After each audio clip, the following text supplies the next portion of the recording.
சின்ன முருகைய சிங்கார முருகைய சின்ன சின்ன முருகைய சிங்கார முருகைய கொஞ்சி கொஞ்சி தமிழ் பேசும் செந்தில் வடிவேலனவ கொஞ்சி கொஞ்சி தமிழ் பேசும் செந்தில்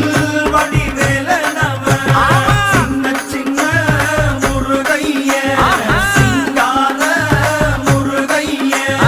கொஞ்சி கொஞ்சி தமிழ் பேசும் செந்தில் வடிவேலனவ சுப்பிரமணிய சாமி என்பார், கார்த்திகேயன் என்பார், சுவாமிநாதன் என்பார், முக அமுதன் என்பார், பாலசுப்பிரமணியன் என்பார், கருணாகரன் என்பார், கதிர்காம கந்தன் என்பார், கதிர்வேல சுவாமி என்பார்.